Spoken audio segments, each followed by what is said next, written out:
Hello दोस्तों, welcome back to my channel PCM classes में आपका स्वागत है। तो दोस्तों, हमने प्रश्न नंबर 15 तक हल कर लिया था। प्रश्न नंबर 16, 17 और 18 इन सारे प्रश्नों को हल करेंगे।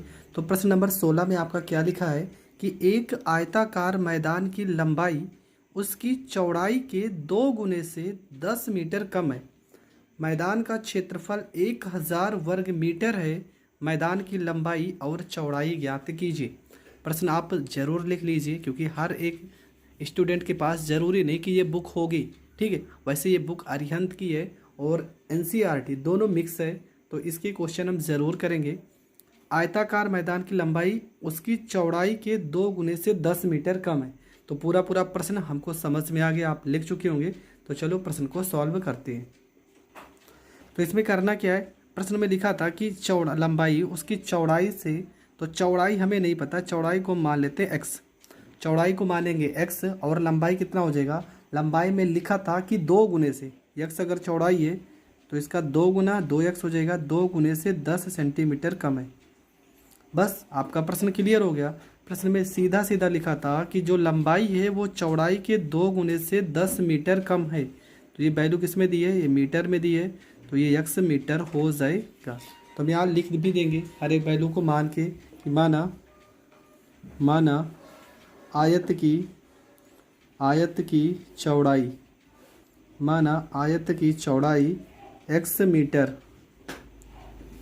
आयत की लंबाई हो जाएगी 2x माइनस में 10 और यहाँ पे हो जाएगा मीटर।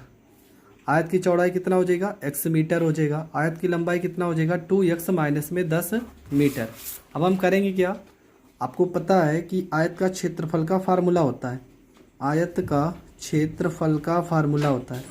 आयत का क्षेत्रफल बराबर हो जाएगा आपका लंबाई गुणे में चौड़ाई, ठीक है।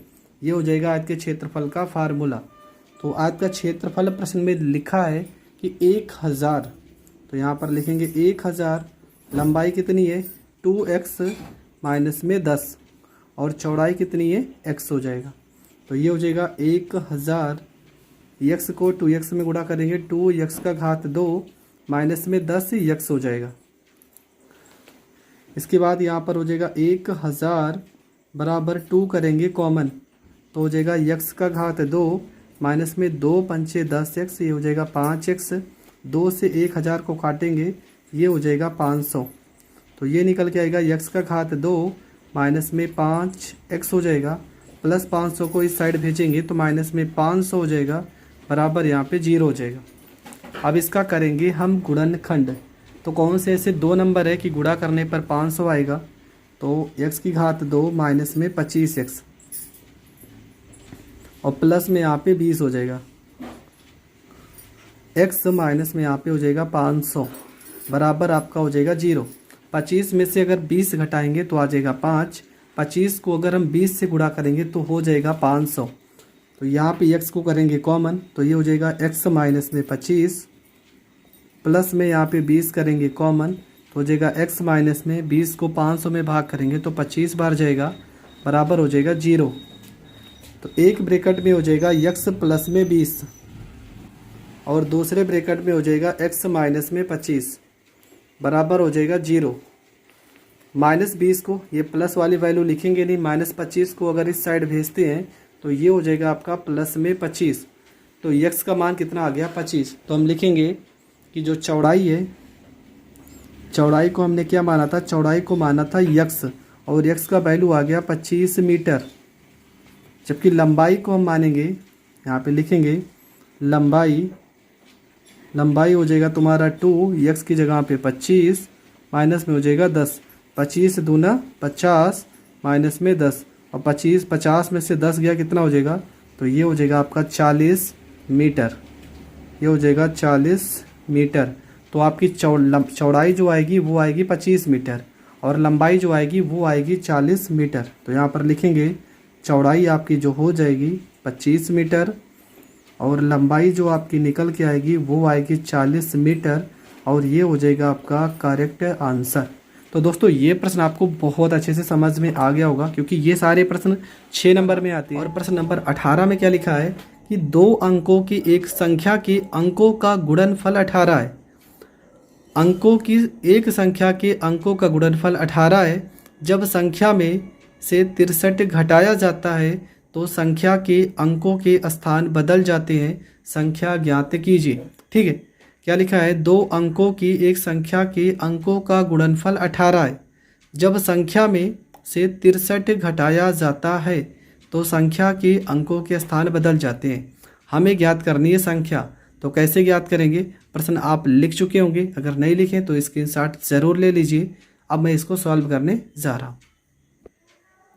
तो सबसे पहले क्या लिखेंगे? सबसे पहले वही कहानी जो बार बार लिखते आते हैं कि माना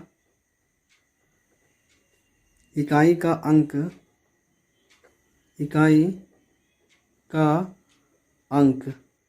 इकाई का अंक हम क्या मानेंगे? इकाई का अंक मानेंगे y।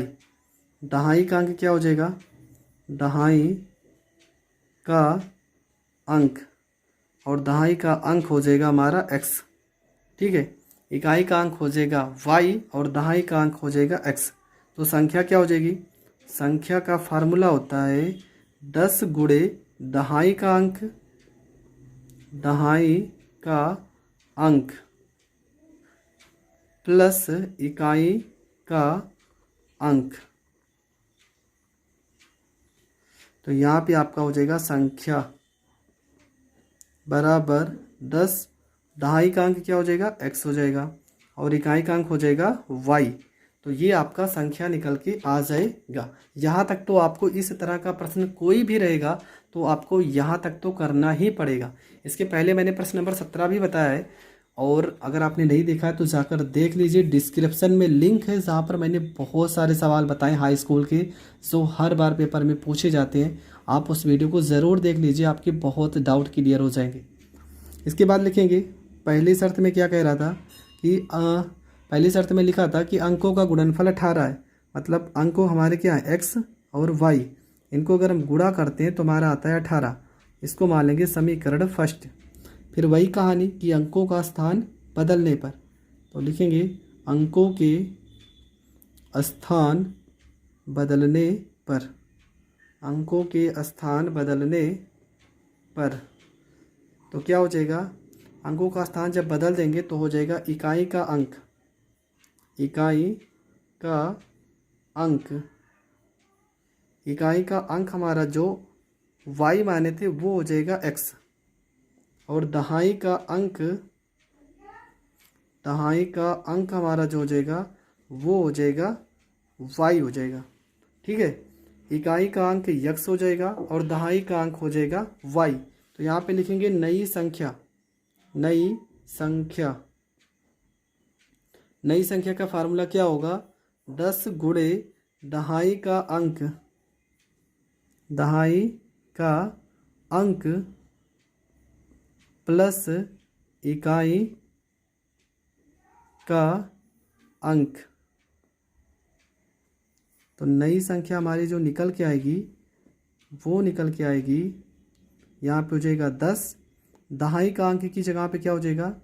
y, और इकाई के अंक की जगह पे हो जाएगा x। तो नई संख्या हमारा क्या हो जाएगा? 10y प्लस में x। अब क्या था? सवाल में लिखा था जब संख्या में से 63 घटाया जाता है। तो यहाँ पे संख्या हमारी क्या थी? संख्या थी 10x प्लस में y। संख्या का मतलब जो पहली संख्या थी हमारी कितना था? 10x plus y। इसमें से अगर हम 63 को घटा देते हैं तो हमारा अंकों का स्थान बदल जाता है। मतलब क्या हो जाएगा? 10y प्लस में x हो जाएगा। तो यहाँ पे हो जाएगा आपका 10x प्लस में y। 10y को इधर भेजेंगे माइनस में 10y हो जाएगा, प्लस x को इधर भेजेंगे माइनस में x, बराबर हो जाएगा 63 हो जाएगा। 10x में से एक x घटाएंगे तो 9x हो जाएगा। 10y में से एक y घटाएंगे तो 9y हो जाएगा, बराबर यहाँ पर हो जाएगा 63 हो जाएगा। ठीक है, अब हम क्या करेंगे? यहाँ पे 9 को करेंगे कॉमन। 9 को अगर हम कॉमन करते हैं तो ये हो जाएगा x माइनस में y बराबर हो जाएगा 63 हो जाएगा, और 9 सत्ते में 63 हो जाएगा। मतलब x माइनस y बराबर हो जाएगा 7। ये हो जाएगा समीकरण सेकंड। समीकरण फर्स्ट आ गया, सेकंड आ गया। अब क्या लिखेंगे? लिखेंगे समीकरण फर्स्ट में सेकंड का मान रखने पर कैसे रखेंगे? लिखो यहाँ पे लिखा एक्स, एक्स को अगर हम रोक लेते हैं तो माइनस वाई को इस साइड भेजोगे, क्या हो जाएगा 7 प्लस में वाई। तो एक्स का मान उठा कर रख देंगे समीकरण फर्स्ट में। तो समीकरण फर्स्ट में लिखा था कि एक्स वाई बराबर 18, एक्स की जगह पे 7 प्लस में वाई और गुणे में हो जाएगा वाई बराबर हो जाएगा 18। चलो गुणा कर देते हैं, वाई को वाई में गुणा करोगे वाई की घात 2, वाई को 7 में गुणा करोगे 7 वाई बराबर हो जाएगा 18। तो यहाँ पे हो गया वाई का घात 2 प्लस में यहाँ पे हो जाएगा 9 वाई माइनस में हो जाएगा 2 वाई। 18 को इधर भेजोगे माइनस में 18 बराबर हो जाएगा 0। ठीक है, 9 में से 2 जाएगा 7 वाई, 9 को 2 से गुणा करेंगे तो 18 हो जाएगा। यहाँ पे हल कर दे रहे हैं तो यहाँ पे y करेंगे कॉमन तो क्या हो जाएगा y प्लस में 9 हो जाएगा, एक ब्रैकेट में हो जाएगा y प्लस में 9, माइनस में 2 करेंगे कॉमन तो y प्लस में 9 बराबर हो जाएगा 0, एक ब्रैकेट में हो जाएगा y माइनस में 2 और एक ब्रैकेट में हो जाएगा y प्लस में 9 बराबर 0। माइनस 2 को इस साइड भेजेंगे, क्या हो जाएगा, ये हो जाएगा आपका प्लस में 2। तो y का मान कितना आ गया, y का मान आ गया 2। अगर y का मान 2 आ गया तो यहाँ पे रखेंगे तो x का मान कितना हो जाएगा 7 प्लस में 2, x का मान कितना हो गया, x का मान हो जाएगा 9, y का मान आ गया 2 और x का मान आ गया 9। पर हमें चाहिए था संख्या, हमें पता है संख्या क्या निकल के आएगी 10 और यहाँ पे x का वैल्यू 2, y का वैल्यू 9। 10 दूना 20 और 20 में 9 जोड़ेंगे तो हमारा कितना आएगा, हमारा आ जाएगा 29। सॉरी, यहाँ पे 10 में x का वैल्यू 9 है, 10 9 90 और 90 में 2 जोड़ेंगे तो कितना आएगा, तो आएगा 92। ठीक है, तो ये 92 आपका करेक्ट आंसर होगा। तो आई होप ये प्रश्न भी आपको बहुत अच्छे से समझ में आया है। यहाँ पे 9 लिखे ना, संख्या क्या था 10x प्लस वाई, x का वैल्यू कितना आया 9, 10 को 9 से गुणा करेंगे 90, 90 में 2 जोड़ोगे तो 92। तो दोस्तों इस टाइप के प्रश्न हर बार पेपर में आते हैं और मुझे पता है इस टाइप के प्रश्न अगर आप पहली बार कर रहे होंगे तो आप नहीं कर पाओगे, क्योंकि इन सारे प्रश्नों में बहुत ज़्यादा कन्फ्यूजन रहता है और अक्सर हम इस तरह के प्रश्न को गलत कर देते हैं।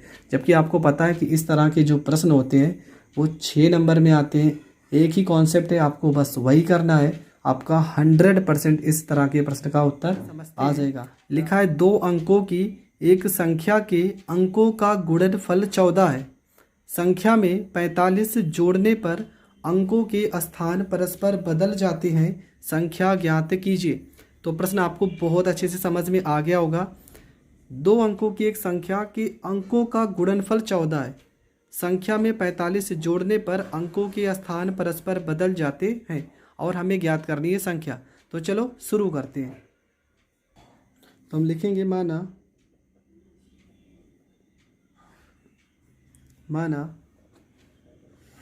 इकाई का अंक, माना इकाई का अंक, इकाई का अंक हम क्या मानेंगे, इकाई का अंक हमेशा हम y मानेंगे।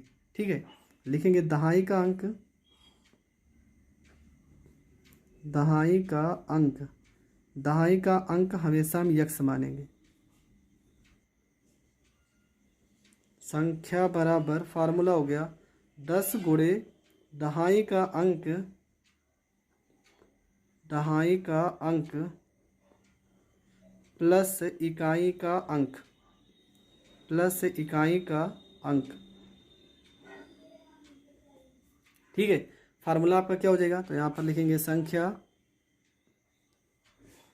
बराबर हो जाएगा, यहाँ पे हो जाएगा 10, दहाई का अंक आपका क्या हो जाएगा x हो जाएगा और प्लस में इकाई का अंक हो जाएगा y। ये आप बहुत ज़्यादा इंपॉर्टेंट फार्मूला, ये तो आपको पता ही होगा कि इस तरह का सवाल जब भी आएगा आप इकाई के अंक को y मानोगे, दहाई का अंक हो जाएगा x और संख्या का फार्मूला हो जाएगा 10 गुणे दहाई का अंक प्लस इकाई का अंक। तो संख्या आपका हो गया 10, दहाई का अंक हो जाएगा x और इकाई का अंक हो जाएगा y। इसके बाद क्या लिखा है, इसके बाद लिखा है कि अंकों का गुणनफल 14 है, x और y को अगर हम गुणा करते हैं तो गुणनफल कितना आ रहा है, गुणनफल आ रहा है 14 और ये हो जाएगा समीकरण फर्स्ट। इसके बाद हम लिखेंगे अंकों का स्थान बदलने पर। अंकों का स्थान बदलने पर। अंकों का स्थान बदलने पर। तो अंकों का स्थान अगर हम बदल देंगे तो क्या हो जाएगा, हमारा हो जाएगा इकाई का अंक। इकाई का अंक। इकाई का अंक हमारा क्या हो जाएगा, तो इकाई का अंक हो जाएगा, जहाँ पे y लिखे ना अब वहाँ पे हो जाएगा x, क्योंकि अंकों का स्थान बदल रहे हैं। तो इकाई का अंक हो जाएगा x और दहाई का अंक हो जाएगा y। दहाई का अंक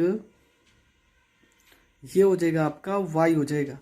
इकाई का अंक x हो जाएगा, दहाई का अंक हो जाएगा y। तो नई संख्या क्या निकल के आएगी, नई संख्या फार्मूला हो जाएगा 10 गुणे दहाई का अंक, दहाई का अंक प्लस इकाई का अंक, इकाई का अंक। ये हो जाएगा आपका फार्मूला 10 गुणे दहाई का अंक प्लस इकाई का अंक। तो यहाँ पे हो जाएगा नई संख्या, नई संख्या बराबर हो जाएगा 10 और दहाई का अंक आपका क्या हो जाएगा y। तो यहाँ पे 10y हो जाएगा और इकाई का अंक क्या हो जाएगा x हो जाएगा। अब आपने प्रश्न तो ज़रूर लिखा होगा, तो प्रश्न में एक पॉइंट लिखा था, प्रश्न में लिखा था कि संख्या में 45 जोड़ने पर। ये पॉइंट आपको ज़रूर ध्यान करना है, क्योंकि प्रश्न आपका जो गलत होगा ना यहीं से ही गलत होगा। लिखा था संख्या में 45 जोड़ने पर, तो संख्या है आपकी 10x प्लस में y और संख्या में हम कितना जोड़ेंगे, संख्या में जोड़ेंगे 45। अगर संख्या में 45 जोड़ते हैं तो अंकों के स्थान बदल जाते हैं। तो अंकों के स्थान क्या हो जाएंगे, 10y प्लस में x हो जाएंगे। तो ये हो जाएगा आपका 10x हो जाएगा प्लस में y,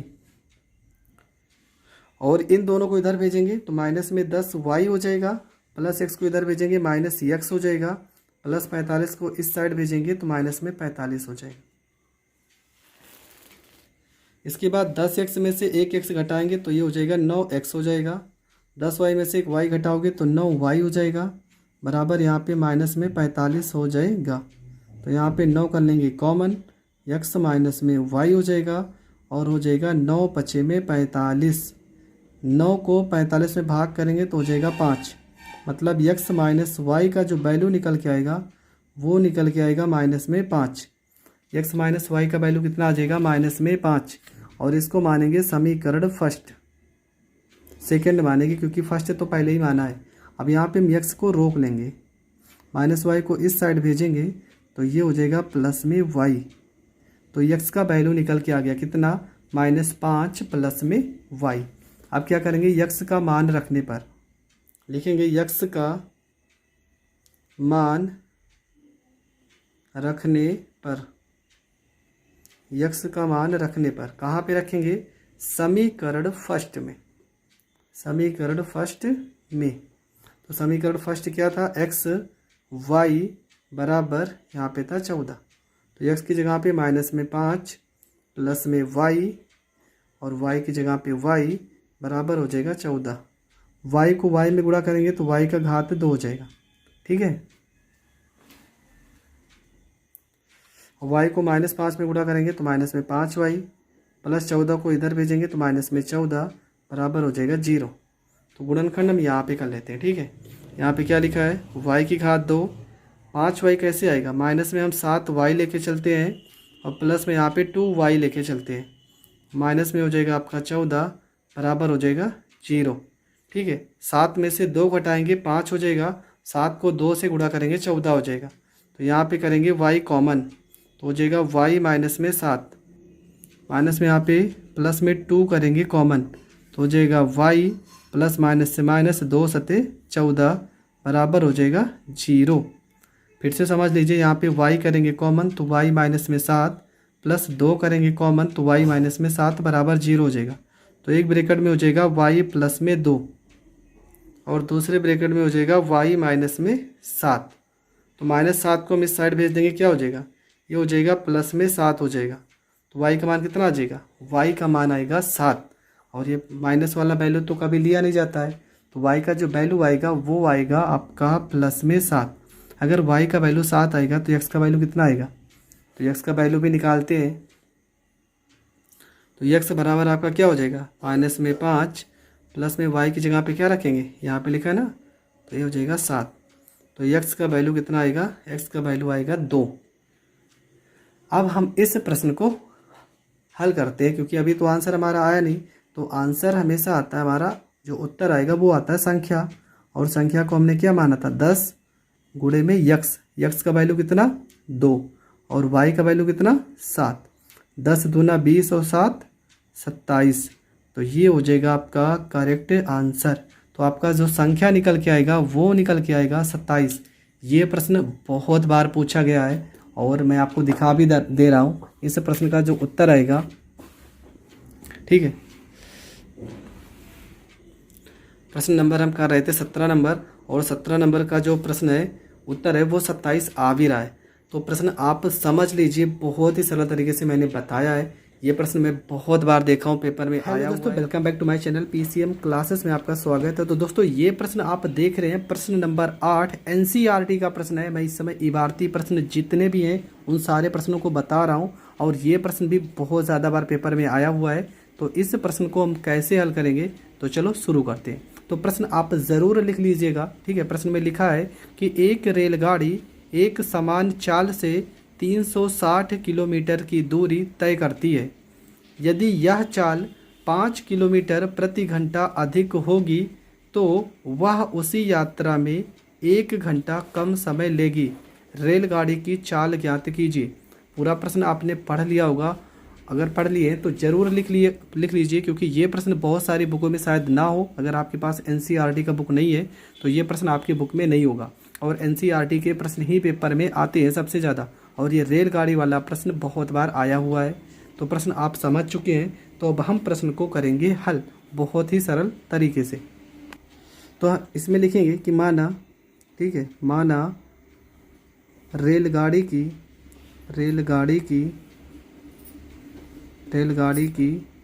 एक समान चाल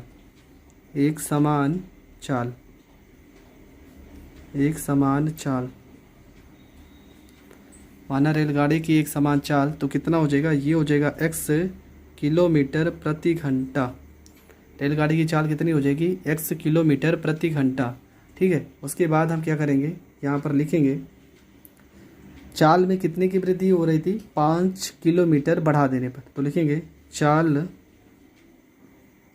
में 5 किलोमीटर प्रति घंटा की वृद्धि करने पर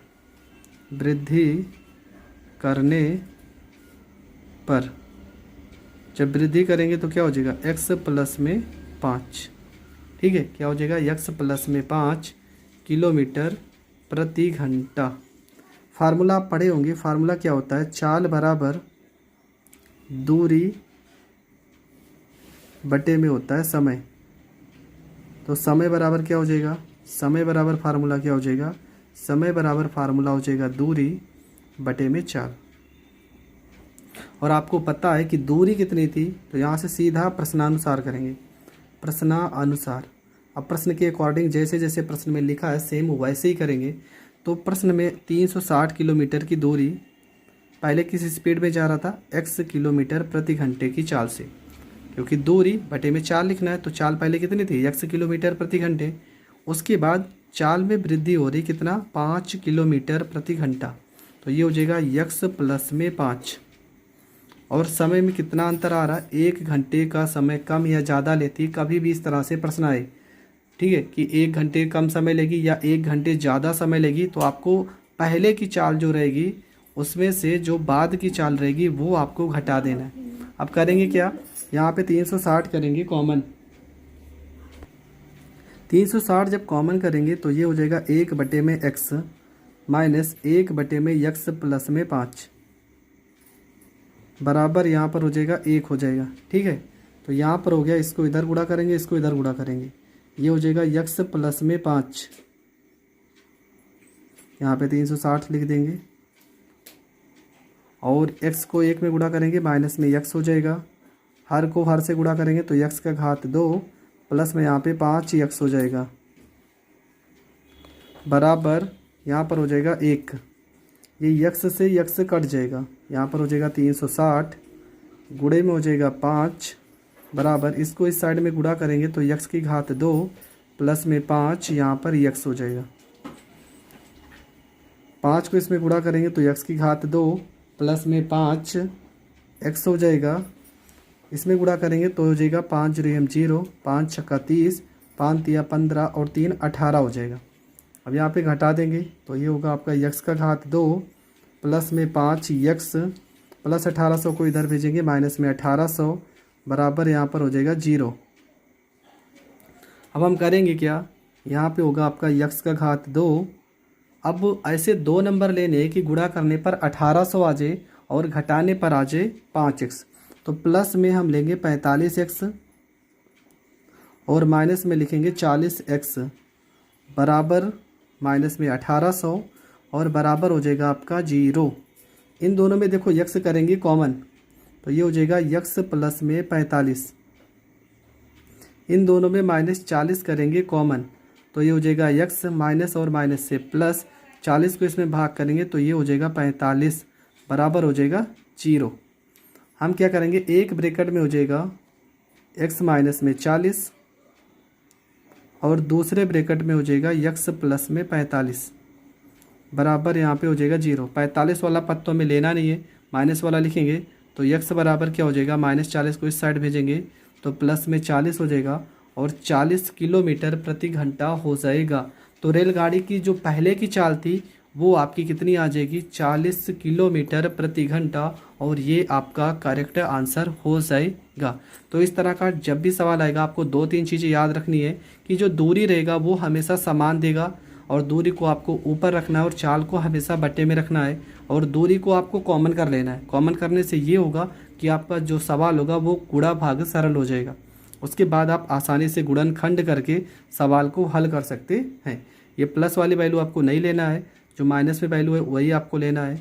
तो यक्स मतलब रेलगाड़ी की चाल पूछा था पहले की तो 40 किलोमीटर प्रति घंटा, बढ़ाने के बाद कितनी हो जाएगी तो 40 में 5 जोड़ देंगे कितना 45 किलोमीटर प्रति घंटा हो जाएगी।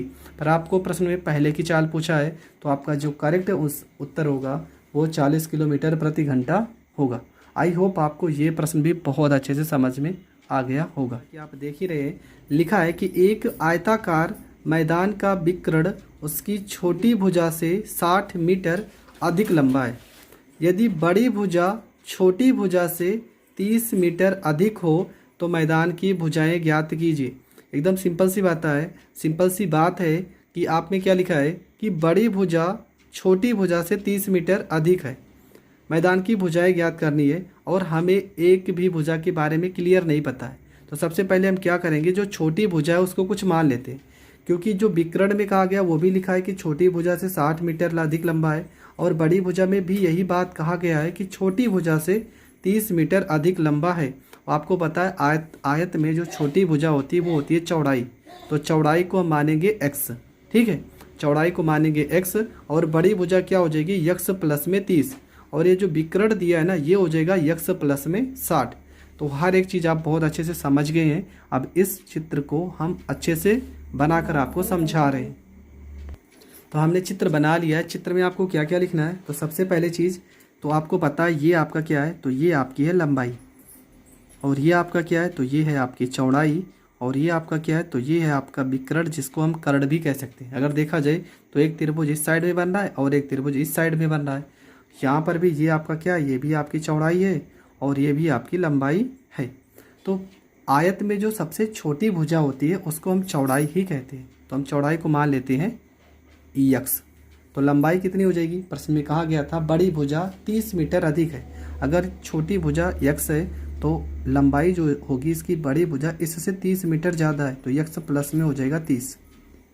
और जो कर्ण है वो छोटी भुजा से 60 मीटर ज़्यादा है, तो यक्स प्लस में हो जाएगा आपका 60। यहाँ तक तो आपको क्लियर हो गया होगा। चौड़ाई को हम यक्स मीटर मानेंगे, लंबाई हो जाएगा यक्स प्लस में 30 मीटर और जो आपका विकर्ण है वो यक्स प्लस में 60 मीटर हो जाएगा। अब हर एक चीज़ को हम अच्छे से लिख दे रहे हैं। ठीक है, लिखेंगे माना आयत की चौड़ाई, जिसको हम छोटी भुजा भी मान के चल रहे हैं, छोटी भुजा, वो आपकी हो जाएगी x मीटर। तो आयत की लंबाई कितनी हो जाएगी? आयत की लंबाई को हम बड़ी भुजा मान लेंगे, बड़ी भुजा। ये आपको कितना दिया है? तो ये आपका दिया है x प्लस में 30 मीटर, x प्लस में 30 मीटर। आयत की चौड़ाई छोटी भुजा कितनी हो जाएगी? x metre. आयत की लंबाई बड़ी भुजा हो जाएगी x प्लस में 30 मीटर।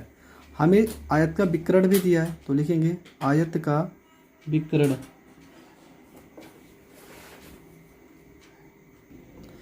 आयत का विकर्ण, ठीक है, जिसको हम कर्ण भी कहेंगे अगर त्रिभुज के अकॉर्डिंग देखेंगे। तो ये आपका हो जाएगा x प्लस में 60 मीटर। और अगर आप देख रहे होंगे तो यहाँ पर एक त्रिभुज का निर्माण हो रहा है, ठीक है। यहाँ पर देखो ये एक त्रिभुज बन रहा है, और त्रिभुज में ये भुजा होती है लंब होती है, और ये भुजा आपकी होती है आधार, और ये भुजा होती है आपकी कर्ण। तो आपको यहाँ पर पाइथागोरस प्रमेय लगाना पड़ेगा। तो यहाँ लिखेंगे त्रिभुज पी क्यू आर में पाइथागोरस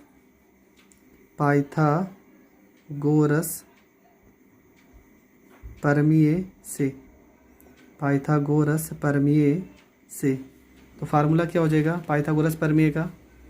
फार्मूला आपको पता है कि कर्ण का स्क्वायर बराबर हो जाएगा आपका आधार का स्क्वायर प्लस में हो जाएगा लंब का स्क्वायर। तो कर्ण कितना दिया है? तो ये दिया आपका x प्लस में 60 का हो जाएगा स्क्वायर। आधार कितना दिया है? तो आधार हो जाएगा आपका x प्लस में 30 का स्क्वायर। लंब कितना हो जाएगा? x का स्क्वायर। यहाँ पे क्या हो जाएगा? इसका स्क्वायर करेंगे तो x का घात 2 प्लस यहाँ पे 60 का स्क्वायर करेंगे तो ये हो जाएगा 60 का स्क्वायर प्लस 2 गुणे में x गुणे में 60 बराबर यहाँ पे x का स्क्वायर प्लस में यहाँ पे 30 का स्क्वायर, और यहाँ पे 2 गुणे में 30 गुणे में x हो जाएगा, प्लस में x का घात यहाँ पे 2 हो जाएगा। यहाँ पे x का घात 2 प्लस 60 का स्क्वायर करेंगे तो ये हो जाएगा 3600 प्लस यहाँ पर हो जाएगा 2 को 60 से गुणा करेंगे 120 और x हो जाएगा। यहाँ पे हो गया x का घात 2, 30 का स्क्वायर करेंगे 900 प्लस में 30 से दूना 60x और प्लस में हो जाएगा x का घात 2 प्लस x का घात 2 प्लस x का घात 2 कट जाएगा। यहाँ पर हो जाएगा x का घात 2 प्लस में 60x प्लस में यहाँ पे 900 प्लस 3600 को इधर भेजोगे माइनस में 3600 हो जाएगा, प्लस 120 को इधर भेजोगे माइनस में 120 हो जाएगा। यहाँ पे x हो जाएगा बराबर हो जाएगा आपका 0। यहाँ पे x का घात 2 हो जाएगा, 120 में से 60 घटाओगे तो माइनस में यहाँ पे 60x हो जाएगा। 3600 में से 900 घटाओगे माइनस में 45 हो जाएगा, 4500 हो जाए। 3600 में से 900 घटाओगे सॉरी यहाँ पे 2700 हो जाएगा, ये हो जाएगा 2700 बराबर हो जाएगा 0। यहाँ पे हमें गुणनखंड करना है तो गुणनखंड करेंगे, x की घात 2 माइनस में लिखेंगे 90x और प्लस में हो जाएगा आपका 30x हो जाएगा, माइनस में यहाँ पे हो जाएगा 2700 बराबर हो जाएगा आपका 0। ठीक है, 90 में से 30 घटाएंगे 60 हो जाएगा, 90 को 30 से गुणा करेंगे तो 2700 हो जाएगा।